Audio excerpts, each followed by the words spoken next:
subdivision I'm in, and today we're going to do layout update number 16. It's going to be more of a layout overview. A lot of people have asking, how have we gotten to this point? I'm sitting currently in the section that takes you into the inner portion of the layout. I got a couple trains running, and we're going to get into the history of the layout and how I got to this point. So I'd have to go back to the like fall, early winter 2019. I really wanted to get Lionel or O scale to put around the Christmas tree and have a little Christmas scene, and it just wasn't financially feasible at the time. Leading up to that, I was watching a lot of YouTube videos and a few channels that I watched a lot, and were a lot of the reason why I started this layout and made me even want to post videos on YouTube were Roy Smith at the Evanston subdivision, the Union Pacific, Vinny at BNSF 6951, and who else? I watched a lot of Eric's trains. I like his layout, so that had a huge inspiration, and so did Mike Fifer at the ACTRR. I watched a lot of his layout videos, and him and Roy both did Unitrack, and that's what led me to start going the way of Unitrack. So fast forward a little past 2019, we find out that Cameron is going to enter the world. We found that out around Christmas of 2019. And in the early pregnancy, my wife was very tired, and I was very bored. We usually do everything together. So with her being tired, I had a lot of extra time. And I was down in the basement, and I came across my Reading and Northern coal cars I still had left from my first layout from 11 years ago that never got anywhere near completion. This layout is farther along than that layout ever was. So with that being said, I found those cars. I decided I was going to go down to Trains and Lanes in Easton, Pennsylvania, and buy the Kato V16's double track starter set. It didn't come with a transformer or anything, so I just bought that, and I ordered the Jersey Central Fox Valley models engine offline, so I would have an engine to pull my cars. And at that point, I was just focused on running some trains on the tabletop. But the idea of the layout started to creep up in the head, and that's when I decided that I could put a layout up in the attic. Well, we definitely know that plan changed, so let's get into that. I kind of started designing the plans. I did think about, was there anything I really wanted in this N scale layout that I was going to build? The one thing I knew I wanted was, I wanted a long run so I could run long trains, and I wanted a viaduct. Why a viaduct? Well, when I was like maybe 12, 10, I bought one of these Atlas viaduct kits, and I put it together, not knowing that I needed a train layout to be able to use it. So going back to childhood, I wanted a viaduct, and then I looked at two viaducts, the Tunkhannock one, which is north of Scranton, and then the Staruka viaduct, which is to the east. And the Staruka viaduct was the easier one to kind of replicate. The Tunkhannock viaduct has a lot of extra architectural design in the top of it, so that's where the viaduct ended up coming from in the idea. And I started drawing the graph paper for that, and before you know it, I was cutting plywood 1x4 by 3/4 sheets, cutting the arches in, piecing it together, and the bridge came along. So here we are in the stairs that come up to the attic, so you can kind of get the idea of where I was coming from on this layout. So you come up, this door goes into another room. You can see this wall is drywalled or whatever. I was actually going to finish this wall and make a plexiglass scene that you could see the layout on the inside. But I'll show you why I didn't come up here. And the reason I didn't use this is, you can see, one, I had a lot of finished work to do. Two, I'm 6 foot tall, and you can see I can't stand. So, that being said, those were the things that made me sit and stew on this layout I planned it in March of 2020 and didn't start construction in the basement until May of 2020. So I thought about this for 2 months. So you can see that piece of drywall fell over the winter. I haven't been up here. So I made the right decision by going to the basement. But you can see I took masking tape and laid out dimensions that I could work within. And once I figured that out, I went to the computer and designed the track plan. So if you know where my viaduct is downstairs, it was going to be in this section here, and that's still the same curve that's there that goes to the yard. But what I was going to do here is, on my layout, it doubles under and you don't see that. Here it was going to be elevated and be like a whole city scene. It was just going to be a freelanced kind of thing. And then here I was actually going to run it over into this side of the attic. But that's not finished. You won't even see anything in there. It's dark. So I got my start up here, and that's when we finished to the basement. So let's take a look at the computer plan and see how I got that from this. So here we are at the diagram I made for the computer, and this was made to fit in the dimensions we just looked at in the attic. So as you can see here, the straightaway where my viaduct is now originally was only 5 of the longest pieces of Kato double track, which it's now a longer straight than that. Because here's the turn, and it comes up, and now instead of doing this, it goes straight over, turns, and goes over, because I was able to lengthen this section because I only had 6 feet to work with up in the attic. We're down here in the basement, we drew it out to 8 feet. So I had this basic design. I had most of the track. I laid it down on the ground here in the basement. And doing that, I kind of got the dimensions I needed for my bench work. And from there, we started the bench work. So with that being said, we get to the most important piece of bench work I had to build and brainstorm. And that's this back section that goes against the wall. This is built with 1x6s, and it's an 8 foot by 2 foot deep section, and then a 4 foot by 2 foot section, which totals 12 foot long on the 1x6 from there to there. And why it was the most important was I wanted continuous runs on my trains, but I wanted to have a point-to-point feel. So the layout doubles back under on this portion of bench work and is hidden and notched out in the studs here that are 1x6. So that's 2 inches, if I can get it to focus. That's 2 inches there, and it's plenty enough clearance for the trains to run through, and I have room to get up if there is a derailment, but it's a straight section, and I have not had any derailments in that in the whole year that I've been working on this layout. Well, May will be a year, but 11 months, no derailments in that section. So that's what I came up with so I could have the continuous run, and this runs over. So I built that piece of bench work first, and then the next one was this one where the yard's sitting.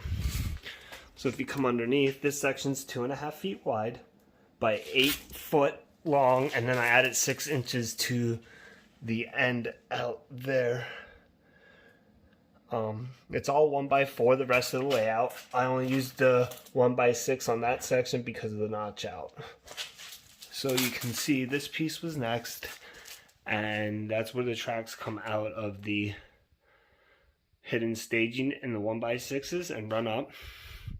Now all I used was foam for my dividers, and I put wooden dowels that I drilled, I forget the name of the drill bit, paddle bit 11 inches up, an inch down into the foam here because it's 1 inch foam, and then I glued those in place, and they're pretty sturdy because they've been there for about 8 months and they ain't going anywhere. So that was that piece of bench work, and that brought us to the viaduct section of bench work next. And for that, I left this section here open completely and framed the back, and then it comes around. You can see if I come underneath here, how it's cut out there. So that piece of benchwork is only a foot wide on this side and runs that way, and then gets wide back there for where the peninsula part is, and the curve bends around to come to the train yard, because the train yard starts right up here and then goes around on back onto that section.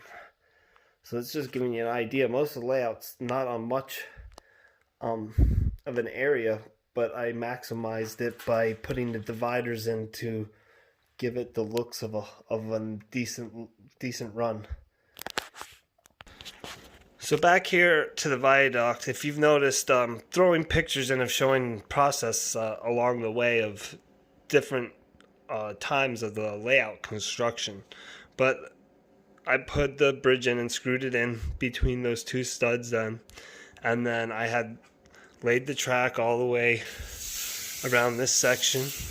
We put in these foam risers from Woodland Scenics, and when I got to where the yard's at, I just had foam and kept running the main line. The yard wasn't even a thought at this point. So I kept going and got over to here, so I didn't have to frame anything, got the track to this point. Well, I started messing around. As you can see in the original plan, this section right here was just to be straightaway. And this was the drawing I made for the basement. I didn't do it on the computer. I drew out my area and basically what I wanted. And this still was going to be a straight section through here. But that changed because I laid it out on the floor and figured out I'd have 33 inches right here between that, and I was trying to keep that for moving things. I laid the track down and figured out I was able to do this nice S-bend you see here with the return. I widened this a little bit. So this piece wasn't going to be 3 feet wide originally, but I changed that so I could fit the S through. And when I added the S, if you see, I have marks here because I am going to add areas in. Like this is going to get buffed out a little bit, and this section by the bridge is going to get a little bit into this curve here, just so the trains ain't so close to the edge. So this was the last piece of benchwork to get built, and this one totals 11 feet and a half from the back wall to here. So this is the longest peninsula on the layout, and then it returns on this side and goes all the way back across, and you can see.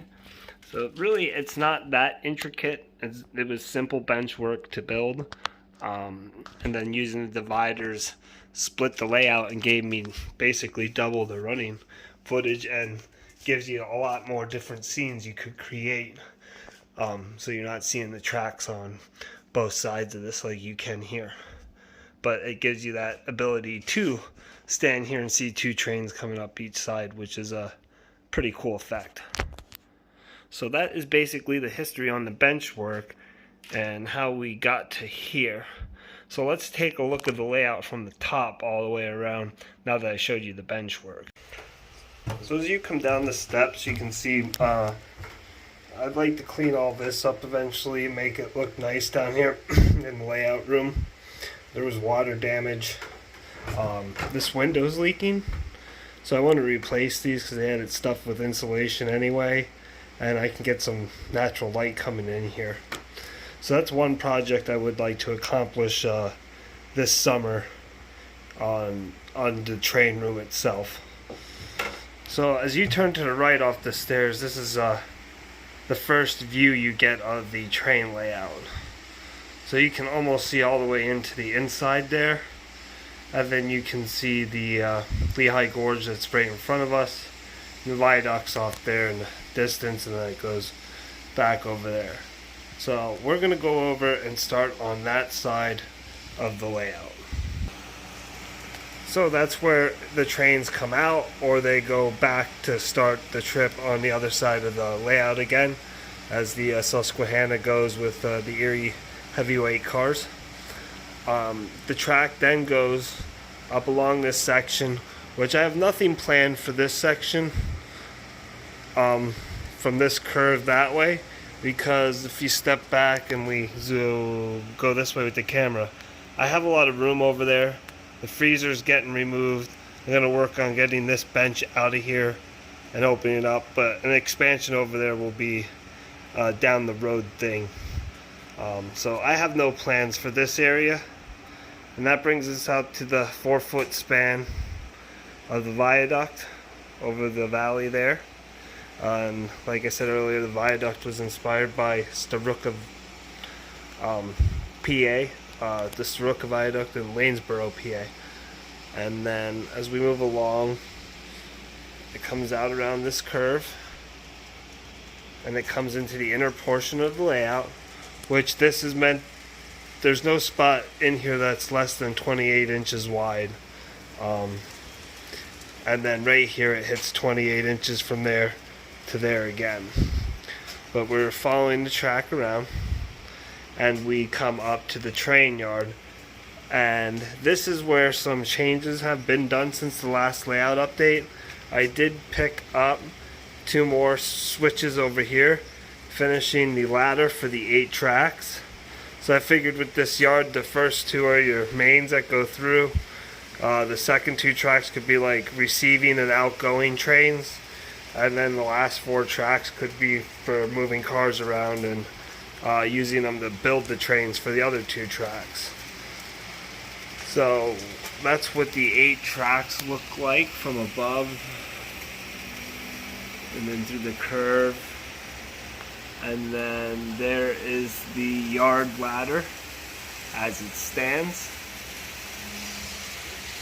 And then I still haven't figured out exactly what I'm gonna do over here to tie in the, because the last 2 tracks won't fit in this yard ladder, so they kind of got to come over and have their own, and then hook back into that track.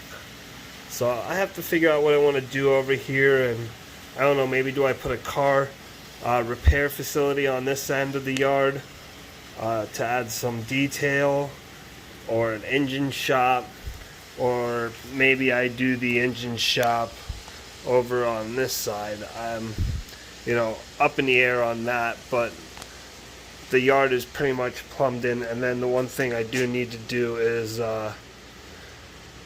frame this out and build the corner out a little bit for the yard on each side. So moving along the tracks, we get into this area, and I'm still not sure what I want to do with the back section of this. I have a few ideas that we'll probably get into in a future video. But moving along, the track curves into the mountain. This will be a mountain tunnel here, all the way over to right in here. There's the line. And then I'll build the lift out, because that track will have to be accessible. So that tunnel won't get finished probably like my other tunnel is. So we move down along here, and we come to the curved Kato trestle that's been customized and detailed with the rust. I don't know if I showed this in the layout update, but I thinned out plaster and poured it in here so my piers would sit at the right height. And then we come down through the tunnel to the other customized Kato double track bridge. This was one of the truss bridges. I took the top off and added the wood planks. The mountain that's come along, and since last update video we have done the retaining wall.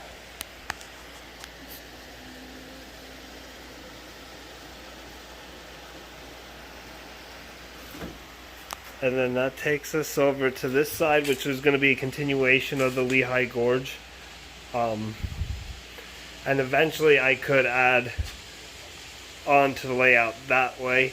So this area is probably not going to see much work until I figure out that. But I have plenty enough work to keep me busy on the inner portion of the layout, and one of the next steps is going to be to start the DCC wiring and continue the river gorge.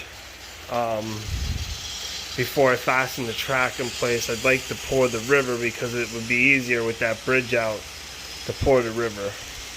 So that's what I'm working towards on this side, is finishing the whole river gorge and the river. So that's where the layout is heading next, and I hope you enjoyed this video and find it informative, and I hope I answer a lot of questions people have had about the layout and how it ended up at this particular location. And I'm really happy with the progress that I was able to make over the last year on this. To go from a tabletop to this in less than a year is pretty impressive to me. And I want to thank everyone that's subscribed to the channel. It means a lot to me. I love getting feedback, and a lot of guys have helped me out, and I've learned from so many and little tips here, and it's helped me out a lot in making progress on this, and I really appreciate it. Thanks for watching, and this is going to be the end of the layout overview.